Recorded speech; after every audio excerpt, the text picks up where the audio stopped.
O selo do Apocalipse inicia o dia do Senhor, aquilo que é chamado o dia do Senhor, o dia de Cristo, é a mesma coisa.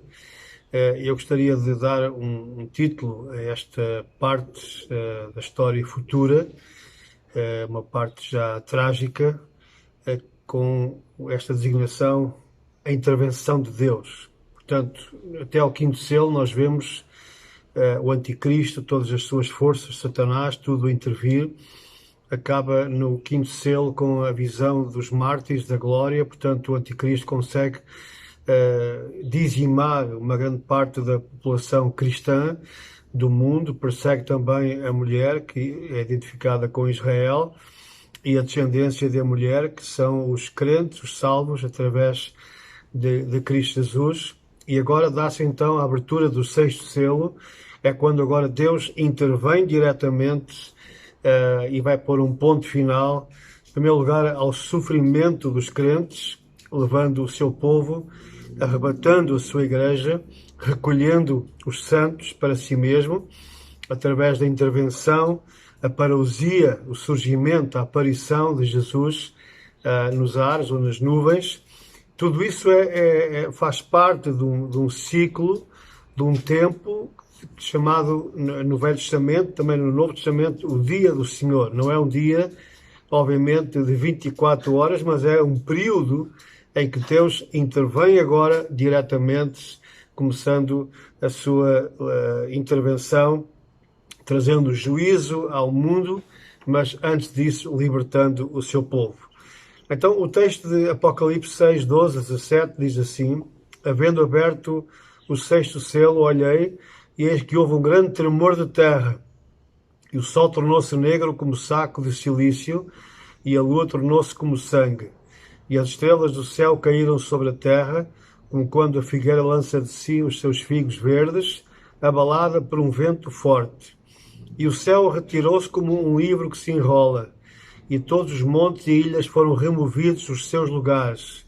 E os reis da terra, e os grandes, e os ricos, e os tribunos, e os poderosos, e todo o servo e todo o livre se esconderam nas cavernas e nas rochas das montanhas, e diziam aos montes e aos rochedos: caí sobre nós, e escondei-nos do rosto daquele que está assentado sobre o trono e da ira do Cordeiro, porque é vindo o grande dia da sua ira, e quem poderá subsistir?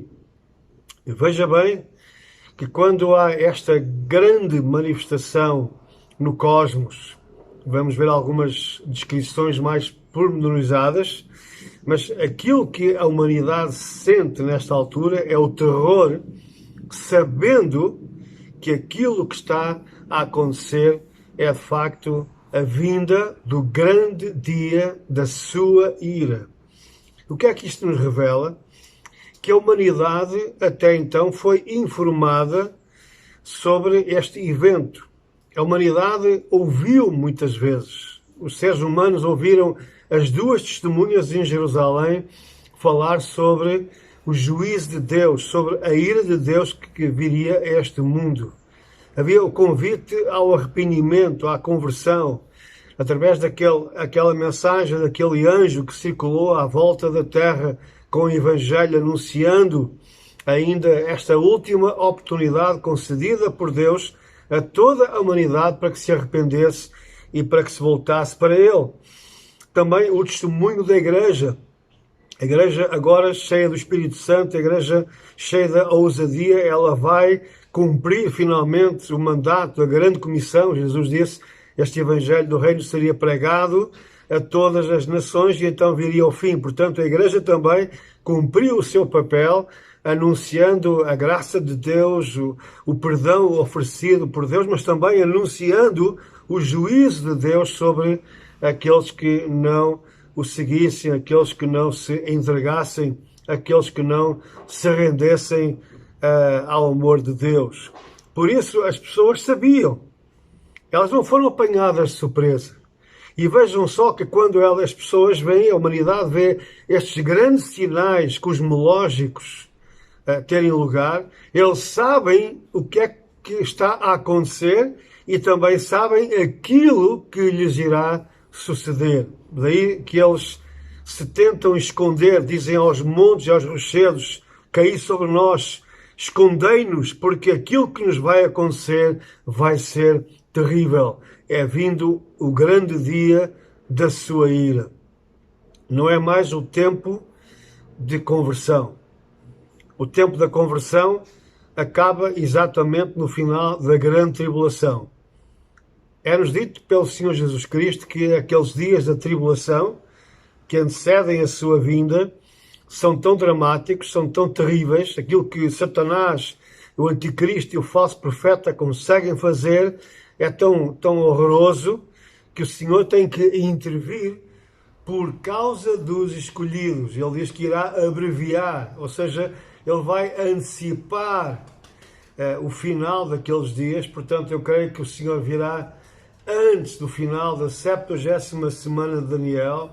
É uma semana profética de 7 anos, como nós sabemos. A meio dessa semana, ou aos 3 anos e meio, o anticristo então se manifesta, move uma intensa perseguição contra Israel, contra a descendência da mulher, que são os santos, são os eleitos, é a Igreja de Cristo Jesus, e o sofrimento causado por eles é tão grande que o Senhor, na sua misericórdia, irá intervir, irá antecipar o final daqueles dias, e agora ele passa a intervir diretamente, começando pela própria natureza. Vamos ver alguns detalhes dramáticos daquilo que vai acontecer antes da sua vinda. Atenção, tudo isto que eu vou agora mencionar, e são imensos textos, tanto do Velho como do Novo Testamento, como vocês têm visto e observado. Eu apenas me baseio nos textos da palavra, e a boa exegese manda que nós peguemos nesses textos e os juntemos uns aos outros como que um quebra-cabeças, e nós chegaremos a uma conclusão. Não é um texto isolado, não é só um versículo, como alguns fazem. Alguns pegam num versículo e tiram daí uma conclusão. Não. A palavra de Deus, ela se completa, então nós temos que juntar a revelação dada já no Velho Testamento aos santos profetas, juntando com aquilo que o Senhor Jesus falou no sermão profético e juntando também aquilo que os santos apóstolos falaram, muito em especial o apóstolo João, no livro de Apocalipse. Então, quais são os eventos que vão ter lugar com a abertura do 6º selo e que vão anteceder a vinda imediata do Senhor Jesus Cristo nas nuvens? Primeira coisa terrível que vai acontecer é que o planeta vai se deslocar do seu lugar. Haverá um movimento que nós ainda não conseguimos sequer imaginar como vai ser, mas haverá um abanão da parte do planeta Terra. Alguns falam sobre a mudança dos polos. Eu não sou cientista, gosto de ler bastante sobre essas situações, mas aquilo que eu posso afirmar pela palavra de Deus, do texto de Isaías, capítulo 13 e versículo 13 também, o Senhor diz: por isso farei estremecer os céus. Isto não é linguagem figurativa, isto vai acontecer mesmo. O Criador agora vai intervir para trazer o juízo sobre este mundo que está contaminado pelo pecado do homem. Então o Senhor diz: por isso farei estremecer os céus e a terra se moverá do seu lugar, por causa do furor do Senhor dos Exércitos e por causa do dia da sua ardente ira. Veja só que todos estes textos que eu vou ler agora, do Velho e do Novo Testamento, estão relacionados com este período de tempo que é o tempo da ira do Senhor, ou seja, o dia do Senhor. É a intervenção de Deus. E começa logo dizendo o profeta Isaías que a terra se vai mover do seu lugar. O que vai acontecer especificamente será uma sacudidela, um abanão tão grande que vai gerar um grande tremor de terra. Aquilo que os cientistas denominam o Big One, o grande tremor de terra, com uma escala inimaginável, que nós nem sabemos como irá acontecer, mas que fará com que a terra mude o seu lugar, ou talvez seja o terremoto a consequência exatamente desse abanão. A verdade é que os próprios céus irão tremer, os céus físicos. Em Ageu capítulo 2, versículos 6 e 7, Deus diz: porque assim diz o Senhor dos Exércitos, ainda uma vez daqui a pouco farei tremer os céus e a terra, e o mar e a terra seca, e farei tremer todas as nações. O profeta Joel, capítulo 2, versículos 10 e 11, referindo-se também a este tempo, diz: diante dele, do Senhor, tremerá a terra, e abalar-se-ão os céus, o sol e a lua se enegrecerão, e as estrelas retirarão o seu esplendor. E o Senhor levantará a sua voz diante do seu exército, porque muitíssimo grande é o seu arraial. Porque poderoso é, executando a sua palavra, porque o dia do Senhor é grande e muito terrível, e quem o poderá suportar? Capítulo 6 do Apocalipse, versículo 12, já lemos: havendo aberto o sexto selo, olhei, e eis que houve um grande tremor de terra. Portanto, esta sacudidela no planeta irá gerar um imenso, um terrível tremor de terra, que vai também gerar grandes tsunamis, grandes maremotos, como resultado desses abanões. Lucas 21, 25 diz-nos: haverá sinais no sol e na lua e nas estrelas, e na terra angústia das nações, em perplexidade pelo bramido do mar e das ondas. As pessoas sabem porque é que isto está a acontecer. As pessoas sabem o que é que irá vir em seguida. Eles vão tentar escapar, vão tentar fugir em todas as direções, mas nem as rochas, nem as montanhas lhes oferecerão uma segurança. Isaías fala-nos acerca deste estremecer dos céus. Marcos 13, 25 diz: as forças que estão nos céus serão abaladas. Lucas 21, 26 diz que os homens irão desmaiar de terror, na expectação das coisas que sobrevirão ao mundo, porquanto as virtudes do céu serão abaladas. Além disto, vai haver um eclipse total do Sol. O Sol vai se apagar. O Sol não vai se apagar por completo, ou seja, por muito tempo, mas vai haver um eclipse total, talvez como nunca tenha havido na história humana, e vai haver, por isso, até a Lua vai se tornar completamente escura, vermelha.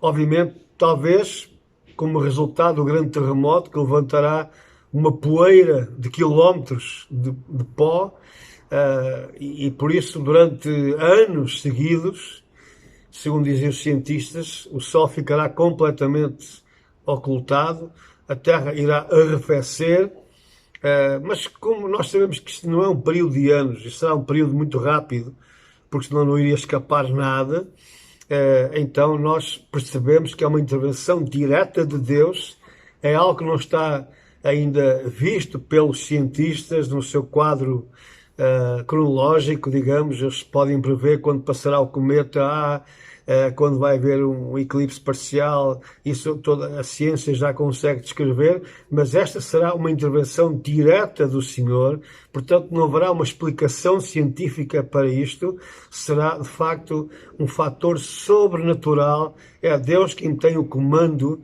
por assim dizer, de tudo agora nas suas mãos.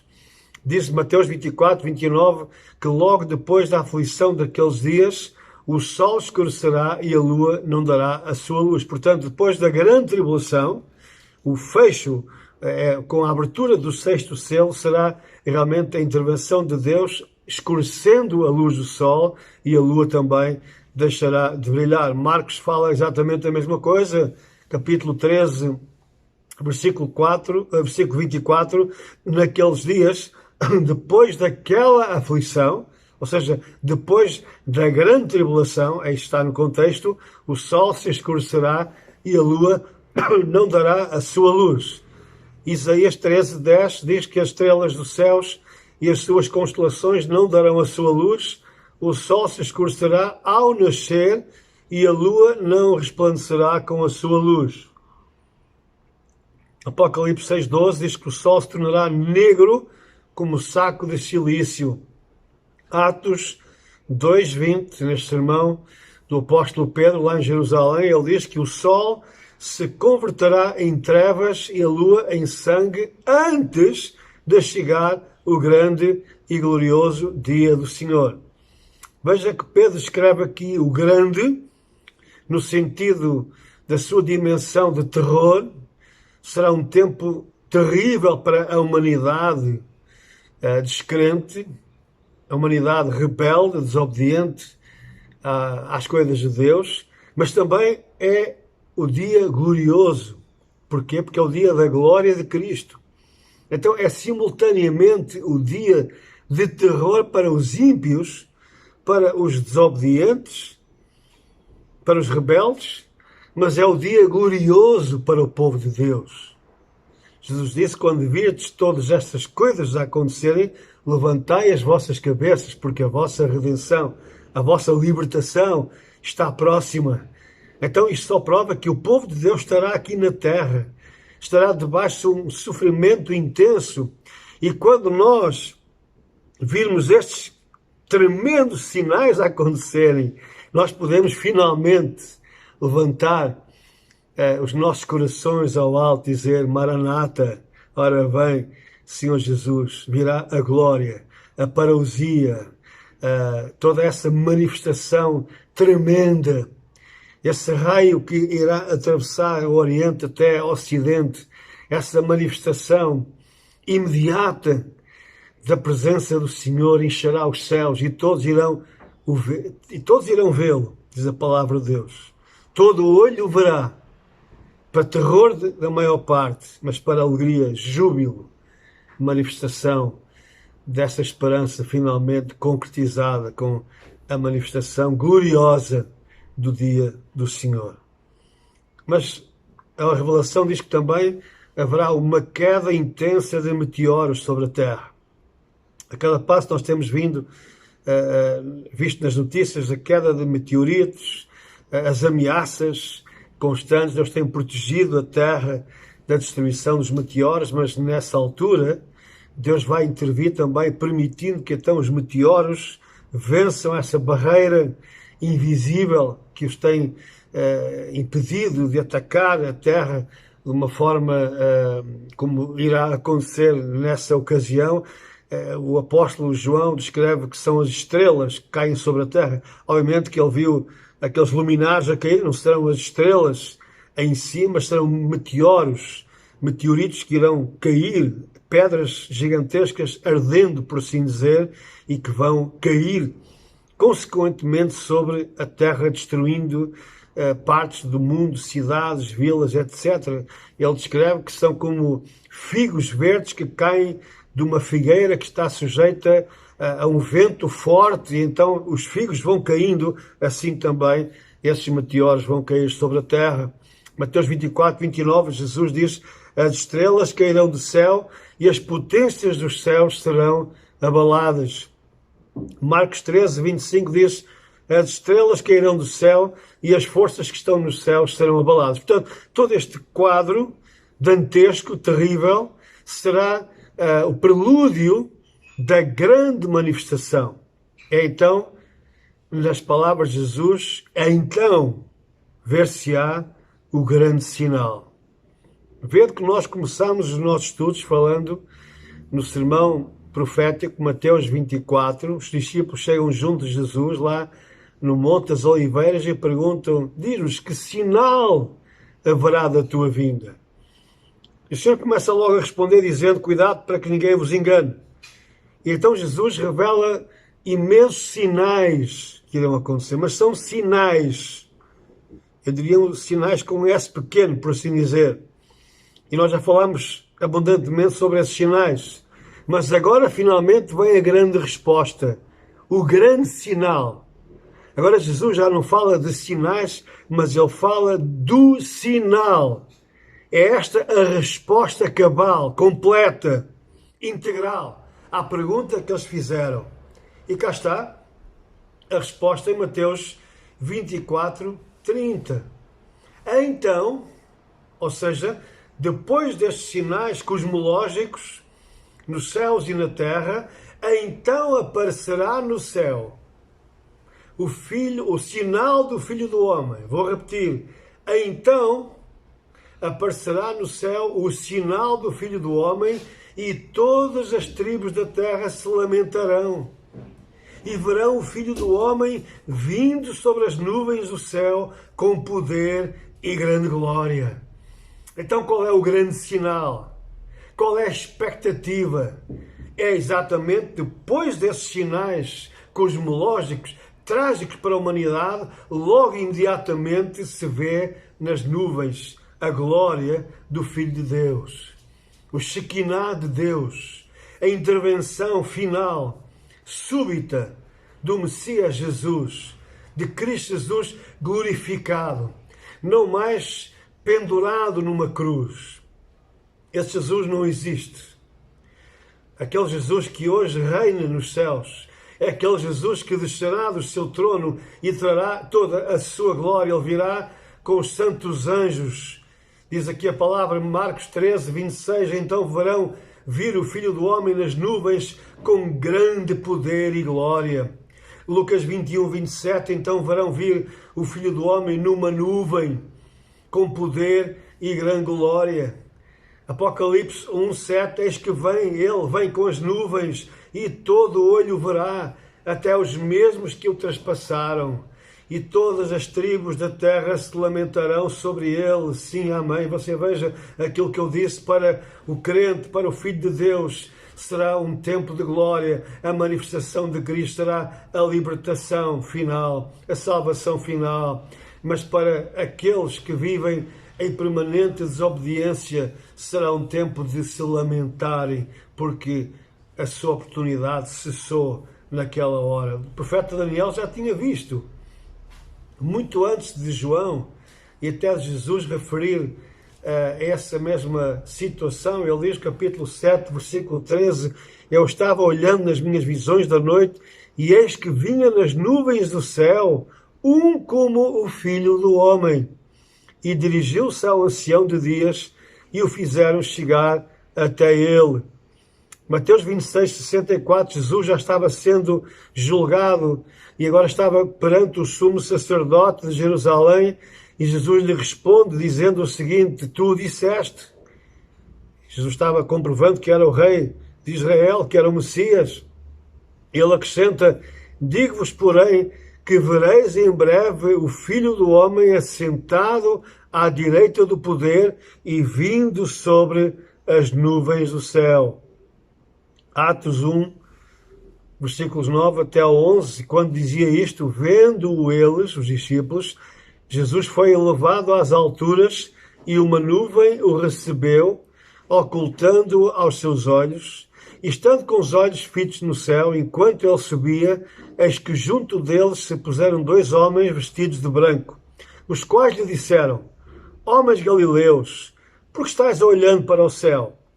Esse Jesus que dentre vós foi recebido em cima no céu, há de vir assim como para o céu o vistes ir.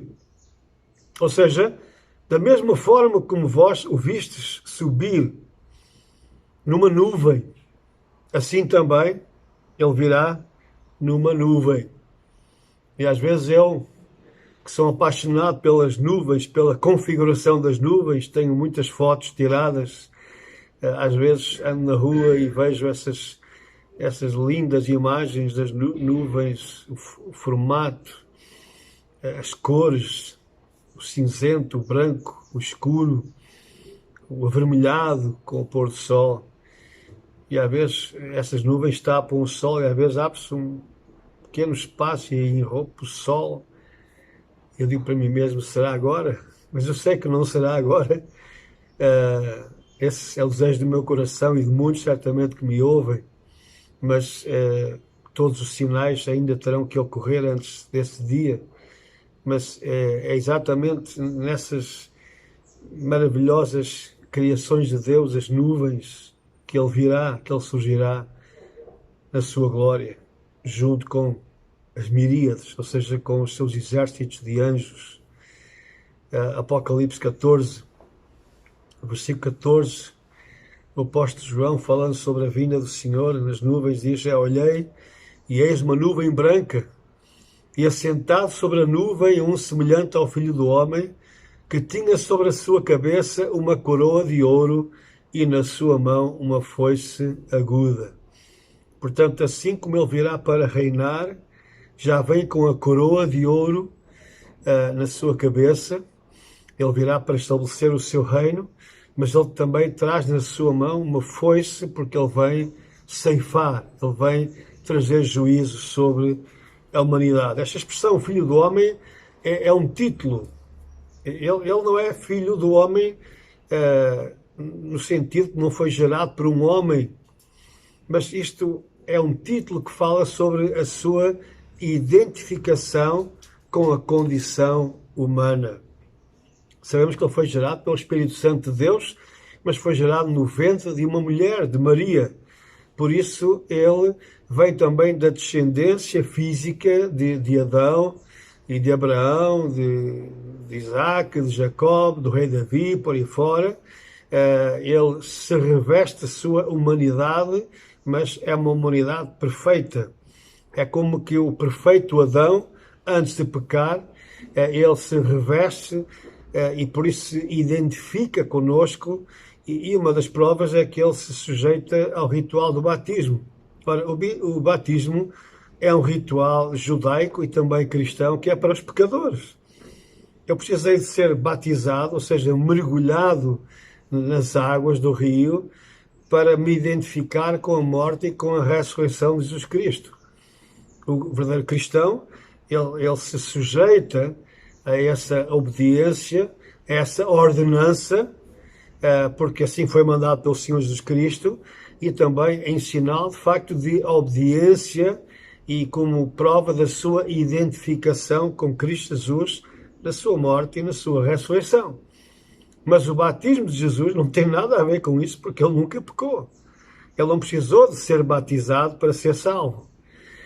O seu batismo, o seu mergulho, a palavra batismo significa imersão, mergulho, era uma prática judaica e ele quis se identificar com o seu povo também, daí que João Batista disse, não, eu é que preciso ser batizado por ti, mas Jesus disse que era necessário que se cumprisse toda a lei, por isso Jesus tinha que cumprir toda a lei e identificar-se com o seu povo, identificar-se, no fundo, com toda a raça humana, daí que ele é chamado, então, o Filho do Homem.